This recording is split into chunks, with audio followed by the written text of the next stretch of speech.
Hello everyone, welcome to Peach on Earth Tarot. Today I am doing the reading for August 17th, 2020. You do not have to watch this reading on August 17th to have it resonate. You can watch it anytime you're called to watch it. All are welcome. All that I ask is that if you are here watching this reading, that you come with good intentions for yourself and for others.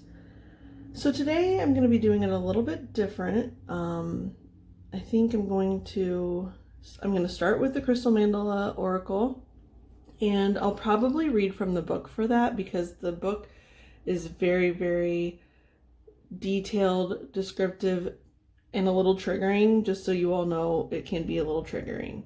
And then if I need clarification or if I need to get more information about why we need that, I'm going to use the Raven's Prophecy Tarot. So let's see. Sorry I didn't get to the daily messages over the weekend. I had some unexpected stuff happen. I'm going to, I think from now on, I'm going to start doing a weekend reading on Fridays because I often have stuff just like that'll come up on the weekends that I don't have really planned out. So, okay, let's go ahead and get a daily oracle.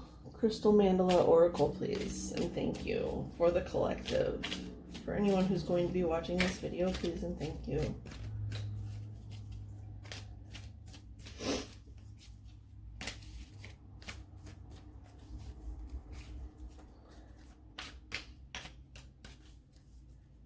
Can I get one card, please, for the collective? Can I get one card for the collective, please?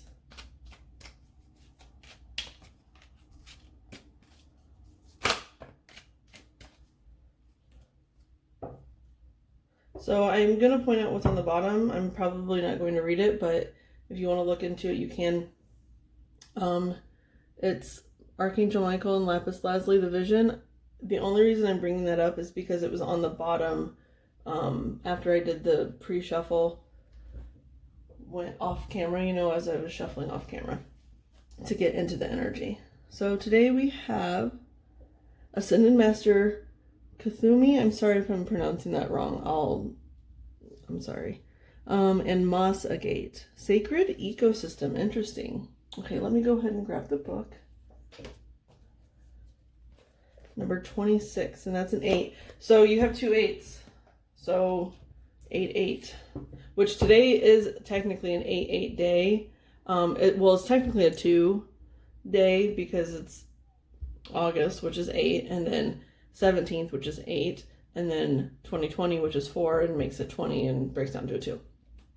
But with the 8-8 on the August and the 17th, it makes me think that maybe we do need both of these. So what I might do actually is I'll read both of these and not really use the Raven's Prophecy to clarify because it's going to take a while to read both of these. I'm going to start with this one just because it kind of came to my attention first.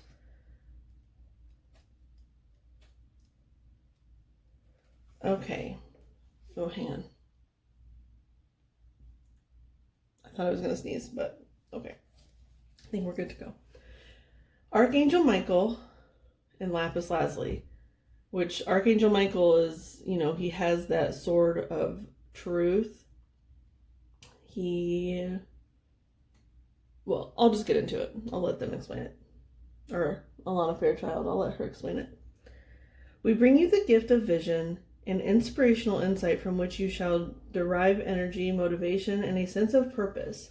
You have many abilities and the capacity to do numerous things with your talent, time, and energy. We know your heart yearns for meaningful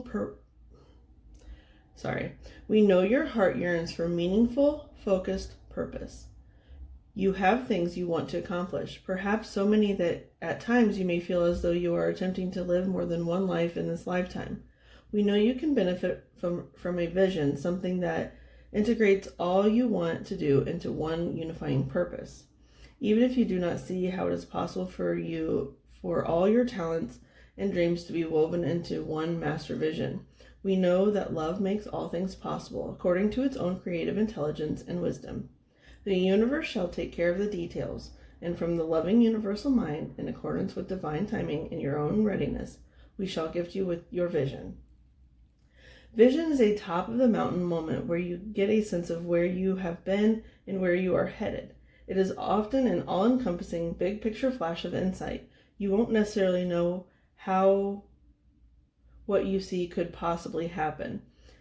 If it is very uplifting and expansive vision, then your mind may wonder if it's a fantasy or wish rather than a vision, simply because the truth is how it is going to unfold and develop is beyond what your mind can conceive at the time.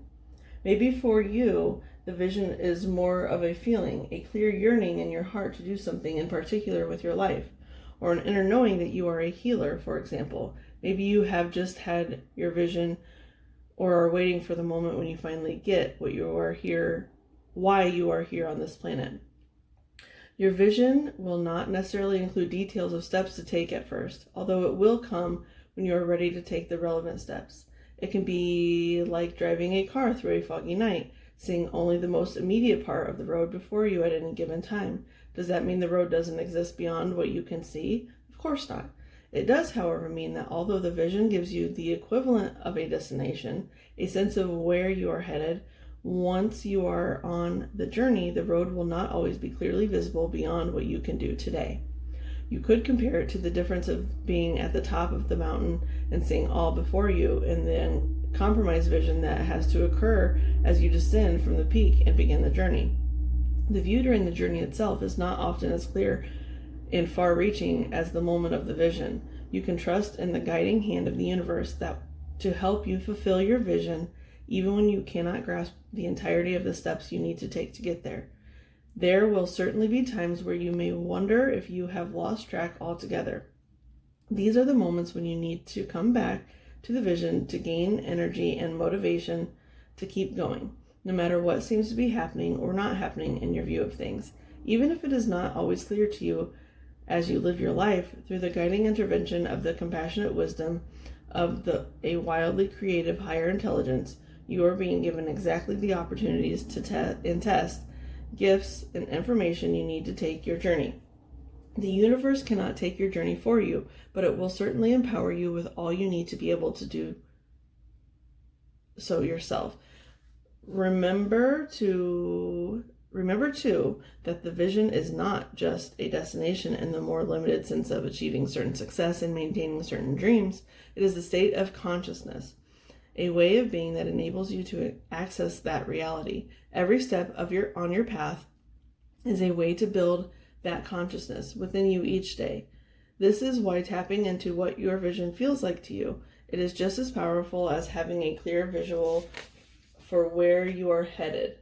Sometimes it can be even more powerful to feel the feeling of what it would be like if your vision had already manifested.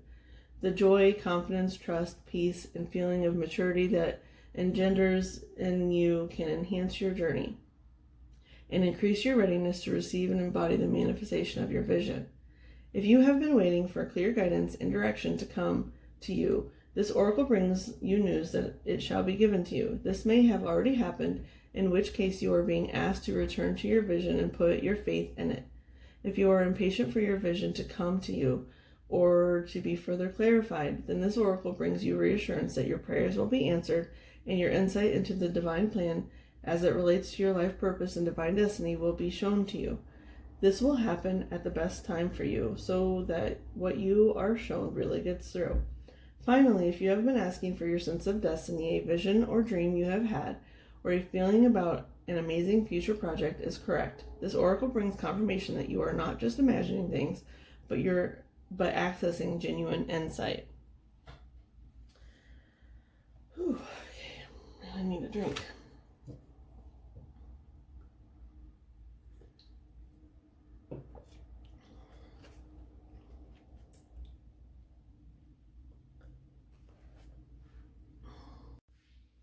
Okay, and then number 26, Ascended Master Kuthumi is how you pronounce it. I looked it up. Kuthumi and Masa Gate. We bring you the blessing of the sacred ecosystem. This is the gift of conscious connection, supportive relationship, and magnetism, which attracts you to the souls in need of your light. Where you once may have felt as though you were not in the right place, this blessing shall now rectify that. You are meant to belong and contribute freely to your true soul community.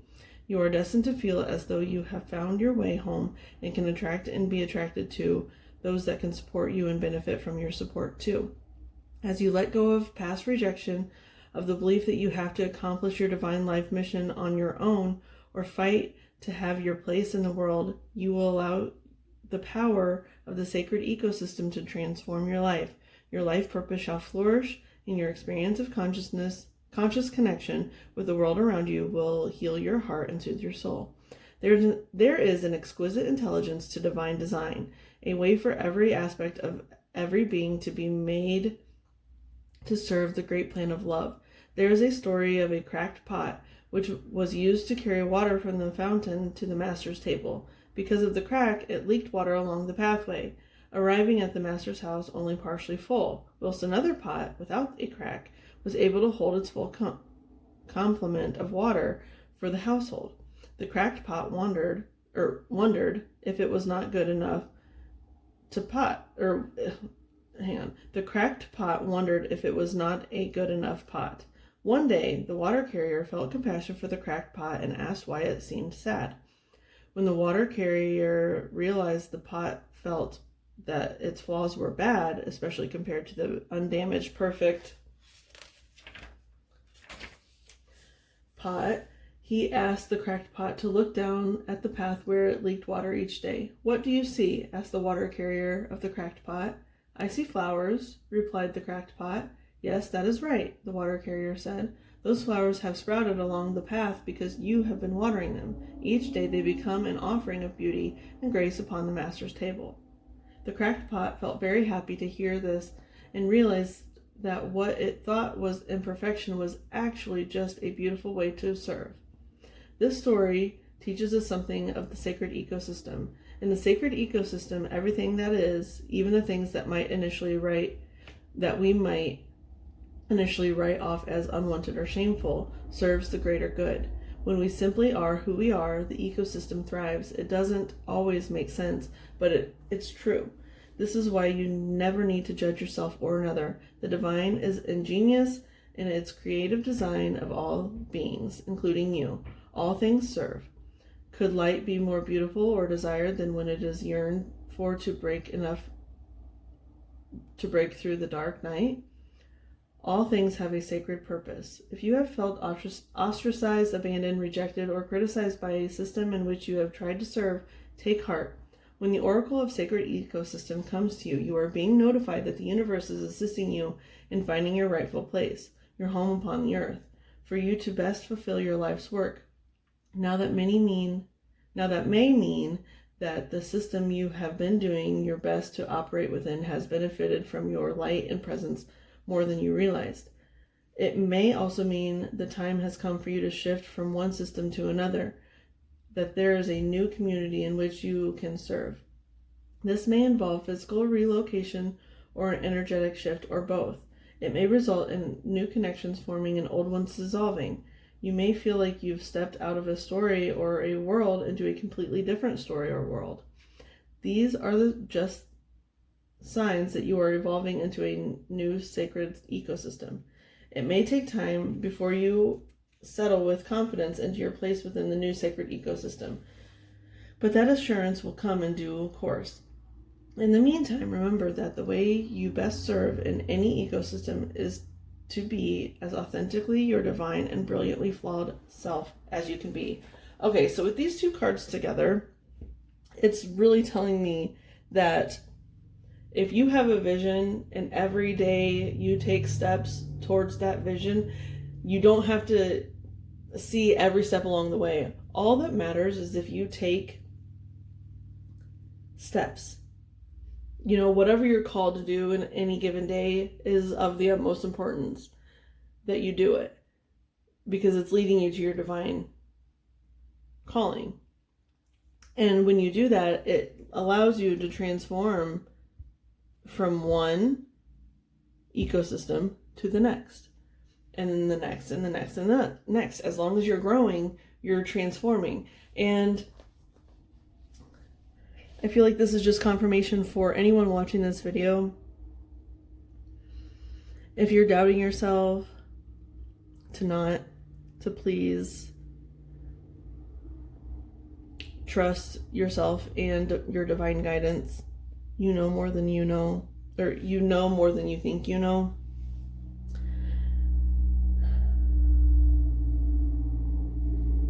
The vision of the sacred ecosystem.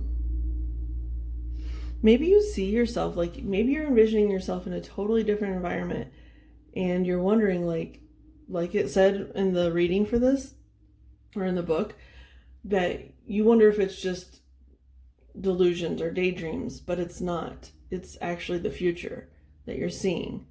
But when we see our future and we doubt it, we don't take the steps towards that future. And therefore we think it's dreams. But when we see that future and then we decide to take steps towards it, it becomes our reality. Eventually, it will become a reality. And so you just have to keep taking the steps into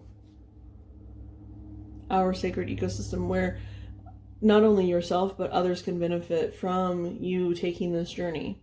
Okay, so I don't think I'm going to use the Raven's prophecy because this video is already pretty long, and so I hope that you